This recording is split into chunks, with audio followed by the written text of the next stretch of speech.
Ready start. एक सी राजा एक सी राणी डंडे। साडियां नानियां दादियां पड़नानियां पड़दादियां अपनियां कहानियां इसे सतर नाल शुरू करदियां सन। इन्हां कहानियां विच जे राजा दयालू अते सूझवान हुंदा तां राजे राणी ते उन्हां दे धीआं पुत्तरां राजकुमारां राजकुमारियां दी जिੱਤ हुंदी ਅਤੇ जे राजा ਜ਼ਾਲਮ ਤੇ ਧੋਖੇਬਾਜ਼ ਹੁੰਦਾ ਤਾਂ ਉਹ ਤੇ ਉਸ ਦੀ ਮੰਡਲੀ ਹਾਰ ਜਾਂਦੀ ਡੰਡੀ। ਭਾਰਤ ਦੇ ਗਵਾਂਢੀ ਦੇਸ਼ ਦੇ ਰਾਸ਼ਟਰਪਤੀ ਦੀ ਕਹਾਣੀ ਵੀ ਕੁਝ ਇੱਦਾਂ ਦੱਸੀ ਜਾ ਸਕਦੀ ਹੈ। ਇੱਕ ਸੀ ਰਾਸ਼ਟਰਪਤੀ ਗੋਟਬਾਇਆ ਰਾਜਪਕਸੇ ਡੰਡੀ। ਉਹ ਅਜੇ ਜਿਉਂਦਾ ਹੈ। ਉਸਨੇ 14 ਜੁਲਾਈ ਨੂੰ ਰਾਸ਼ਟਰਪਤੀ ਦੇ ਅਹੁਦੇ ਤੋਂ ਅਸਤੀਫਾ ਦੇ ਦਿੱਤਾ ਹੈ। ਉਸਦੇ ਪਰਿਵਾਰ ਦੀ ਕਹਾਣੀ ਕਿਸੇ ਰਾਜ ਪਰਿਵਾਰ ਦੀ ਕਹਾਣੀ ਤੋਂ ਘੱਟ ਨਹੀਂ ਹੈ। ਉਸਦਾ ਪਿਤਾ Don Alvin ਰਾਜਪਕਸੇ Sri Lanka freedom party ਦੇ ਬਾਨੀਆਂ ਵਿੱਚੋਂ ਸੀ। ਉਹ 18 ਸਾਲ 1947 ਤੋਂ 1965 ਸ਼੍ਰੀਲੰਕਾ ਦੀ ਸੰਸਦ ਦਾ ਮੈਂਬਰ ਰਿਹਾ। 1959 ਤੋਂ 1960 ਵਿੱਚ ਕੇਂਦਰ ਸਰਕਾਰ ਵਿੱਚ ਵਜ਼ੀਰ ਬਣਿਆ ਅਤੇ 1964 ਵਿੱਚ ਕੁਝ ਸਮੇਂ ਲਈ ਸੰਸਦ ਦਾ ਡਿਪਟੀ ਸਪੀਕਰ ਵੀ ਰਿਹਾ ਡੰਡੀ। ਇਹ ਪਰਿਵਾਰ ਬੁੱਧ ਧਰਮ ਨੂੰ ਮੰਨਦਾ ਹੈ ਅਤੇ ਇਸ ਦੇ ਬਹੁਤ ਸਾਰੇ ਮੈਂਬਰ ਬਹੁਤ ਲੰਮੇ ਸਮੇਂ ਤੱਕ ਕਈ ਸ਼੍ਰੀਲੰਕਨ ਸਰਕਾਰਾਂ ਵਿੱਚ ਵਜ਼ੀਰ ਅਤੇ ਹੋਰ ਅਹੁਦਿਆਂ 'ਤੇ ਜਾ ਰਹੇ ਹਨ ਡੰਡੇ। ਪਰਿਵਾਰਾਂ ਵਿੱਚ ਸਭ ਤੋਂ ਸ਼ਕਤੀਸ਼ਾਲੀ ਸਿਆਸਤਦਾਨ ਗੋਟਬਾਇਆ ਦਾ ਵੱਡਾ ਭਰਾ ਮਹਿੰਦਾ ਰਾਜਪਕਸੇ ਸੀ ਡੰਡੇ। ਜਿਨ੍ਹਾਂ ਅਹੁਦਿਆਂ 'ਤੇ ਉਹ ਰਿਹਾ ਉਹਨਾਂ ਦੀ ਗਿਣਤੀ ਕਾਫੀ ਜ਼ਿਆਦਾ ਹੈ। ਉਹ 9 ਸਾਲ ਤੋਂ ਵੱਧ ਸਮੇਂ ਲਈ 19 ਨਵੰਬਰ 2005 ਤੋਂ 9 ਜਨਵਰੀ 2015 ਤੱਕ ਦੇਸ਼ ਦਾ ਰਾਸ਼ਟਰਪਤੀ ਰਿਹਾ। 2019 ਤੋਂ 2021 ਤੱਕ ਉਸ ਕੋਲ ਦੇਸ਼ ਦਾ ਵਿੱਤ ਵਿਭਾਗ ਵੀ ਸੀ ਡੰਡੀ। ਹੈਰਾਨੀ ਦੀ ਗੱਲ ਇਹ ਹੈ ਕਿ 2005 ਤੋਂ 15 ਤੱਕ ਦੇਸ਼ ਦਾ ਰਾਸ਼ਟਰਪਤੀ ਹੁੰਦਿਆਂ ਉਹ ਦੇਸ਼ ਦਾ ਵਿੱਤ ਮੰਤਰੀ ਵੀ ਸੀ ਅਤੇ ਸ਼ਹਿਰੀ ਮਾਮਲਿਆਂ ਬਾਰੇ ਮੰਤਰੀ ਵੀ। ਰਾਸ਼ਟਰਪਤੀ ਹੁੰਦਿਆਂ ਉਸਨੇ 2010 ਤੋਂ 15 ਤੱਕ ਬੰਦਰਗਾਹਾਂ ਜਹਾਜ਼ਰਾਨੀ ਅਤੇ ਸ਼ਾਹਰਾਹਾਂ ਬਾਰੇ ਮੰਤਰਾਲੇ ਦਾ ਭਾਰ ਵੀ ਸੰਭਾਲਿਆ ਅਤੇ 2013 ਤੋਂ 15 ਤੱਕ ਕਾਨੂੰਨ ਮੰਤਰਾਲੇ ਦਾ ਵੀ ਡੰਡੀ। ਉਹ ਕਈ ਵਾਰ ਸੰਸਦ ਵਿੱਚ ਵਿਰੋਧੀ ਪਾਰਟੀ ਦਾ ਆਗੂ ਅਤੇ ਕਈ ਹੋਰ ਵਜ਼ਾਰਤਾਂ ਵਿੱਚ ਵਜ਼ੀਰ ਰਿਹਾ ਡੰਡੀ। ਇੱਕ ਹੋਰ ਭਰਾ ਬਾਸਿਲ ਰਾਜਪਕਸੇ ਵੀ ਇਸ ਮੰਤਰੀ ਮੰਡਲ ਵਿੱਚ ਵਿੱਤ ਮੰਤਰੀ ਸੀ ਅਤੇ ਪਰਿਵਾਰ ਦੇ ਕਈ ਹੋਰ ਮੈਂਬਰ ਵੀ ਇਸ ਵਜ਼ਾਰਤ ਵਿੱਚ ਮਹੱਤਵਪੂਰਨ ਅਹੁਦਿਆਂ 'ਤੇ ਸਨ। ਜਦੋਂ ਮਹਿੰਦਾ ਰਾਜਪਕਸੇ ਰਾਸ਼ਟਰਪਤੀ 2005 ਤੋਂ 2015 ਸੀ ਤਾਂ ਉਸ ਦਾ ਛੋਟਾ ਭਰਾ ਗੋਟਬਾਇਆ ਦੇਸ਼ ਦਾ ਰੱਖਿਆ ਮੰਤਰੀ ਸੀ। ਫੌਜ ਵਿੱਚ ਨੌਕਰੀ ਕਰਨ ਤੋਂ ਬਾਅਦ ਉਸਨੇ ਅਮਰੀਕਾ ਵਿੱਚ ਕੰਪਿਊਟਰ ਖੇਤਰ ਵਿੱਚ ਕਾਰੋਬਾਰ ਕੀਤਾ। 2005 ਵਿੱਚ ਉਹ ਅਮਰੀਕਾ ਤੋਂ ਪਰਤਿਆ ਅਤੇ ਭਰਾ ਦੀ ਵਜ਼ਾਰਤ ਵਿੱਚ ਰੱਖਿਆ ਮੰਤਰੀ ਬਣ ਗਿਆ। ਉਸ ਸਮੇਂ ਦੇਸ਼ ਵਿੱਚ ਖਾਨਾ ਜੰਗੀ ਚੱਲ ਰਹੀ ਸੀ ਅਤੇ ਤਾਮਿਲ ਲੋਕ ਲਿਬਰੇਸ਼ਨ ਟਾਈਗਰਜ਼ ਆਫ ਤਾਮਿਲ ਈਲਮ ਦੀ ਅਗਵਾਈ ਵਿੱਚ ਦੇਸ਼ ਤੋਂ ਵੱਖ ਹੋਣਾ ਚਾਹੁੰਦੇ ਸਨ। ਉਸ ਦੀ ਅਗਵਾਈ ਵਿੱਚ ਫੌਜ ਦੇ ਲਿਟੇ ਨੂੰ ਹਰਾ ਦਿੱਤਾ ਡੰਡੇ। ਉਸਨੇ ਹੁਕਮ ਦਿੱਤੇ ਸਨ ਕਿ ਲਿਟੇ ਦੀ ਕਿਸੇ ਦਸਤੇ ਵੱਲੋਂ ਹਥਿਆਰ ਸੁੱਟਣ ਦੀ ਪੇਸ਼ਕਸ਼ ਪ੍ਰਵਾਨ ਨਾ ਕੀਤੀ ਜਾਵੇ ਅਤੇ ਉਹਨਾਂ ਨੂੰ ਗੋਲੀਆਂ ਮਾਰ ਕੇ ਮਾਰ ਦਿੱਤਾ ਜਾਵੇ।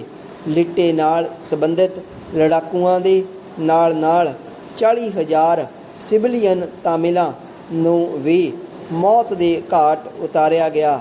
ਉਸ 'ਤੇ ਫੌਜੀ ਸਾਜੋ ਸਮਾਨ ਵਿੱਚ ਰਿਸ਼ਵਤ ਲੈਣ ਦੇ ਇਲਜ਼ਾਮ ਵੀ ਲੱਗੇ। ਉਹ ਆਪਣੇ ਵਿਰੋਧੀਆਂ, ਪੱਤਰਕਾਰਾਂ ਤੇ ਸਿਆਸੀ ਆਗੂਆਂ ਨੂੰ ਕਤਲ ਕਰਵਾਉਣ ਲਈ ਆਪਣੇ ਹਥਿਆਰਬੰਦ ਦਸਤੇ ਭੇਜਦਾ ਸੀ, ਪਰ ਤਾਮਿਲ ਟਾਈਗਰਾਂ ਨੂੰ ਕੁਚਲਣ ਲਈ ਉਸ ਨੂੰ ਮਿਲੀ ਸਫਲਤਾ ਕਾਰਨ ਉਹ ਸ਼੍ਰੀਲੰਕਾ ਦੇ ਬਹੁ ਗਿਣਤੀ ਫਿਰਕੇ ਭਾਵ ਬੋਧੀਆਂ ਦਾ ਨਾਇਕ ਬਣ ਗਿਆ।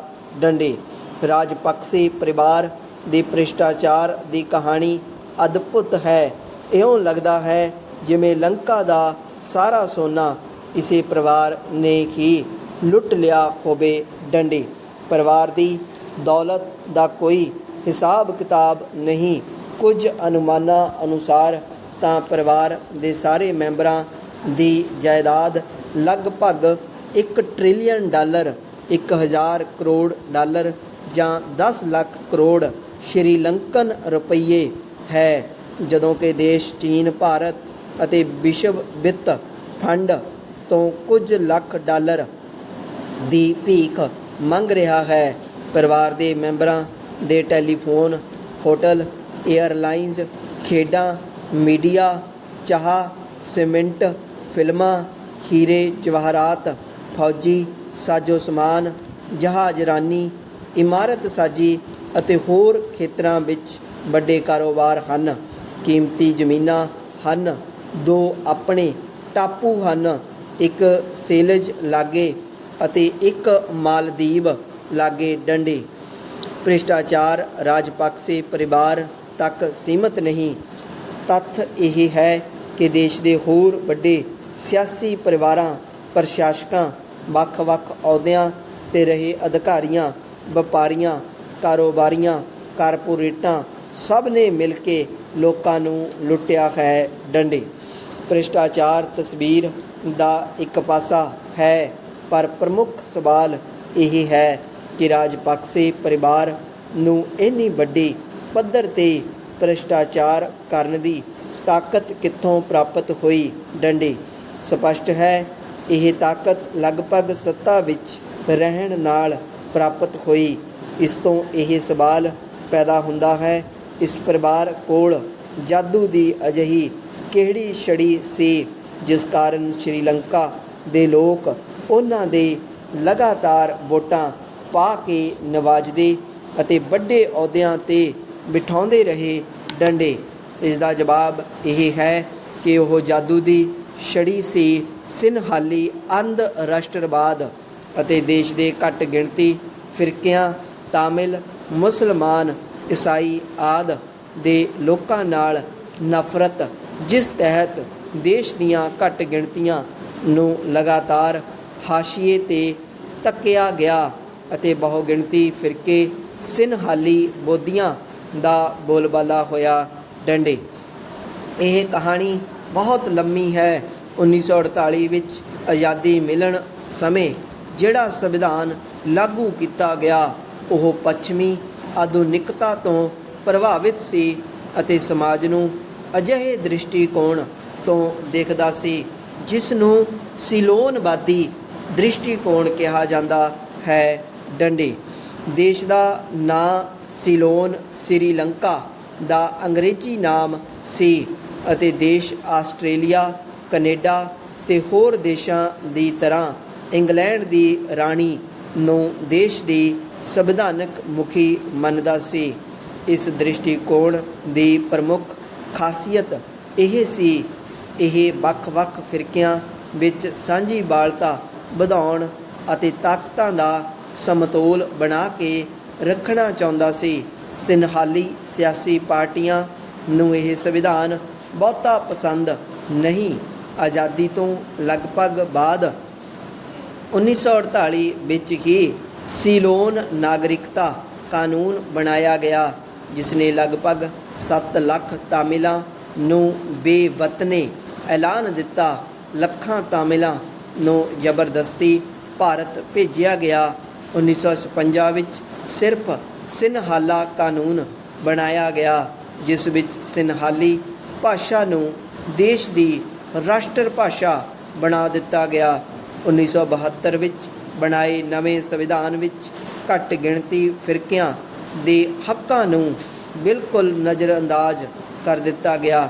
1956, 1958, 1977, 1981 ਅਤੇ 1983 ਵਿੱਚ ਤਾਮਿਲ ਵਿਰੋਧੀ ਦੰਗੇ ਹੋਏ। ਡੰਡੇ ਤਾਮਿਲ ਘੱਟ ਗਿਣਤੀ ਨੇ ਇਹਨਾਂ ਰੁਝਾਨਾਂ ਦਾ ਵਿਰੋਧ ਕਰਦਿਆਂ ਦੇਸ਼ ਦੇ ਉੱਤਰ ਪੂਰਬ ਵਿੱਚ ਇੱਕ ਵੱਖਰੇ ਦੇਸ਼ ਜਾਂ ਖੁਦ ਮੁਖਤਾਰੀ ਵਾਲੇ ਖੇਤਰ ਦੀ ਮੰਗ ਕੀਤੀ। ਖਾਨਾ ਜੰਗੀ 30 ਸਾਲ ਤੱਕ ਚੱਲੀ। 21ਵੀਂ ਸਦੀ ਦੇ ਪਹਿਲੇ ਦਹਾਕੇ ਵਿੱਚ ਖਾਨਾ ਜੰਗੀ ਖਤਮ ਹੋਣ ਨਾਲ ਸਿੰਹਾਲੀ ਅੰਧ ਰਾਸ਼ਟਰਵਾਦ ਤੇਜ਼ੀ ਨਾਲ ਵਧਿਆ ਅਤੇ ਤਾਮਿਲ ਅਤੇ ਮੁਸਲਮਾਨਾਂ ਨੂੰ ਨਿਸ਼ਾਨਾ ਬਣਾਇਆ ਗਿਆ। ਡੰਡੀ ਬਹੁਗਿਣਤੀਵਾਦ ਫਿਰਕੇ ਦੇ ਲੋਕਾਂ ਨੇ ਰਾਜਪਕਸੇ ਪਰਿਵਾਰ ਦੁਆਰਾ ਕੀਤੀ ਜਾ ਰਹੀ ਲੁੱਟ ਨੂੰ ਨਜ਼ਰਅੰਦਾਜ਼ ਅਤੇ ਉਹਨਾਂ ਰਾਜਪਕਸੇ ਪਰਿਵਾਰ ਦੁਆਰਾ ਉਤਸ਼ਾਹਿਤ ਕੀਤੀ ਜਾ ਰਹੀ ਘੱਟ ਗਿਣਤੀਆਂ ਵਿਰੋਧੀ ਸਿਆਸਤ ਨੂੰ ਸਵੀਕਾਰ ਕਰਦਿਆਂ ਦੇਸ਼ ਦੀ ਬਾਗਡੋਰ 2019 ਵਿੱਚ ਫਿਰ ਇਸੇ ਪਰਿਵਾਰ ਨੂੰ ਸੌਂਪ ਦਿੱਤੀ। ਡੰਡੀ ਗੋਟਬਾਇਆ ਨੇ ਟੈਕਸ ਵੱਡੀ ਪੱਧਰ 'ਤੇ ਵਧਾਏ ਅਤੇ ਦੇਸ਼ ਵਿੱਚ ਸਿਰਫ ਜੈਵਿਕ ਤਰੀਕੇ ਨਾਲ ਖੇਤੀ ਕਰਨ ਦਾ ਫੈਸਲਾ ਕੀਤਾ। ਕੋਵਿਡ-19 ਦੀ ਮਹਾਮਾਰੀ ਨੇ ਮਸਲਾ ਹੋਰ ਉਲਝਾ ਦਿੱਤਾ। ਇਸ ਦੌਰਾਨ ਰਾਜਪਕਸੇ ਪਰਿਵਾਰ ਅਤੇ ਹੋਰ ਸਿਆਸੀ ਆਗੂਆਂ ਦੁਆਰਾ ਕੀਤੀ ਜਾ ਰਹੀ ਲੁੱਟ ਖਸੁੱਟ ਲਗਾਤਾਰ ਜਾਰੀ ਰਹੀ, ਜਿਸ ਦੇ ਨਤੀਜੇ ਤਬਾਹਕੁਨ ਸਾਬਤ ਹੋਏ। ਡੰਡੇ ਜਿਨ੍ਹਾਂ ਲੋਕਾਂ ਨੇ ਰਾਸ਼ਟਰਪਤੀ ਭਵਨ ਅਤੇ ਹੋਰ ਸਰਕਾਰੀ ਸਥਾਨਾਂ 'ਤੇ ਕਬਜ਼ਾ ਕਰਕੇ ਹਕੂਮਤ ਡੇਗੀ ਹੈ, ਉਹਨਾਂ ਲੋਕਾਂ ਨੇ ਹੀ ਨਫ਼ਰਤੀ ਸਿਆਸਤ ਅਤੇ ਅੰਧ ਰਾਸ਼ਟਰਵਾਦ ਵਿੱਚ ਵਿਸ਼ਵਾਸ ਕਰਦਿਆਂ ਗੋਟਬਾਇਆ ਪਰਿਵਾਰ ਨੂੰ ਸੱਤਾਧਾਰੀ ਬਣਾਇਆ ਸੀ। ਡੰਡੇ ਅਜੋਕੇ ਸਮਿਆਂ ਦੀਆਂ ਕਹਾਣੀਆਂ ਨਾ ਤਾਂ ਇੱਕ ਸੀ ਰਾਜਾ ਜਿਹੀ ਬਾਤ ਨਾਲ ਸ਼ੁਰੂ ਹੋ ਸਕਦੀਆਂ ਹਨ ਅਤੇ ਨਾ ਹੀ ਰਾਜ ਪਰਿਵਾਰ ਦੀ ਜਿੱਤ ਜਾਂ ਹਾਰ ਨਾਲ ਖਤਮ ਹੋ ਸਕਦੀਆਂ ਹਨ। ਡੰਡੇ ਗੋਟਬਾਇਆ ਪਰਿਵਾਰ ਸੱਤਾ ਤੋਂ ਬਾਹਰ ਹੋ ਗਿਆ, ਪਰ ਅੰਧਰਾਸ਼ਟਰਵਾਦੀ ਅਤੇ ਫਿਰਕਾ ਪ੍ਰਸਤ ਵਿਚਾਰਧਾਰਾ ਅਨੁਸਾਰ ਜਿਉਂਦੇ ਰਹੇ ਲੋਕ ਜੋ ਹੁਣ ਅੰਦੋਲਨਕਾਰੀ ਬਣੇ ਹੋਏ ਹਨ, ਮੰਝਧਾਰ ਵਿੱਚ ਫਸੇ ਹੋਏ ਹਨ, ਉਹ ਘੱਟ ਗਿਣਤੀ ਫਿਰਕਿਆਂ ਪ੍ਰਤੀ ਆਪਣੀ ਨਫ਼ਰਤ ਤੋਂ ਪਿੱਛਾ ਛੁਡਾਉਣ ਤੋਂ ਅਸਮਰੱਥ ਹਨ। ਉਹ ਇਸ ਨਫ਼ਰਤ ਵਿੱਚ ਜਿਉਂਦਿਆਂ ਆਪਣੇ ਲਈ ਬਿਹਤਰ ਜ਼ਿੰਦਗੀ ਦੀ ਉਮੀਦ ਕਰਦੇ ਹਨ। ਕਹਾਣੀ ਦਾ ਸਾਰ ਤੱਤ ਇਹ ਹੈ ਕਿ ਘੱਟ ਗਿਣਤੀ ਫਿਰਕਿਆਂ ਨੂੰ ਨੁਕਰੇ ਲਾਉਣ ਲਈ ਬਹੁਗਿਣਤੀ ਫਿਰਕੇ ਦੇ ਲੋਕਾਂ ਨੇ ਧਾਰਮਿਕ ਭਾਵਨਾਵਾਂ ਅਤੇ ਸਿਆਸਤ ਕਰਨ ਵਾਲੇ ਆਗੂਆਂ ਨੂੰ ਸੱਤਾਧਾਰੀ ਬਣਾਇਆ ਅਤੇ ਉਹਨਾਂ ਸੱਤਾਧਾਰੀਆਂ ਨੇ ਲੋਕਾਂ, ਜਿਨ੍ਹਾਂ ਵਿੱਚ ਵੱਡੀ ਗਿਣਤੀ ਬਹੁਗਿਣਤੀ ਫਿਰਕੇ ਦੀ ਹੈ, ਨੂੰ ਧੋਖਾ ਦਿੱਤਾ। ਡੰਡੇ ਕੁਝ ਵਿਦਵਾਨ ਇਸ ਨੂੰ ਕਾਬਮਈ ਢੰਗ ਨਾਲ ਹੋਇਆ ਨਿਆਂ ਕਹਿਣਗੇ, ਪਰ ਇਸ ਸਭ ਕੁਝ ਦਾ ਖਮਿਆਜ਼ਾ ਆਖਰਕਾਰ ਲੋਕਾਂ ਨੂੰ ਹੀ ਭੁਗਤਣਾ ਪੈਣਾ ਹੈ। ਡੰਡੇ ਸ਼੍ਰੀਲੰਕਾ ਦੇ ਵੱਖ-ਵੱਖ ਫਿਰਕਿਆਂ ਦੇ ਲੋਕਾਂ ਕੋਲ ਸਾਂਝੀਵਾਲਤਾ ਦੀ ਸੋਚ ਅਪਣਾ ਕੇ ਜਮਹੂਰੀਅਤ ਬਹਾਲ ਕਰਨ ਤੋਂ ਬਿਨਾਂ ਹੋਰ ਕੋਈ ਚਾਰਾ ਨਹੀਂ ਹੈ। ਇਹ ਕੰਮ ਔਖਾ, ਜਟਿਲ ਅਤੇ ਮੁਸ਼ਕਲਾਂ ਭਰਪੂਰ ਹੈ। ਡੰਡੇ ਲੰਮੀ ਸੋਚ ਵਾਲੇ ਦਾਨਿਸ਼ਵਰ ਸਿਆਸਤਦਾਨ ਹੀ ਲੋਕਾਂ ਵਿੱਚ ਏਕਤਾ ਤੇ ਸਮਤਾ ਪੈਦਾ ਕਰਕੇ ਮੰਝਧਾਰ ਵਿੱਚ ਡੋਲ ਰਹੇ ਬੇੜੇ ਨੂੰ ਕਿਨਾਰੇ 'ਤੇ ਲਗਾ ਸਕਦੇ ਹਨ। ਡੰਡੇ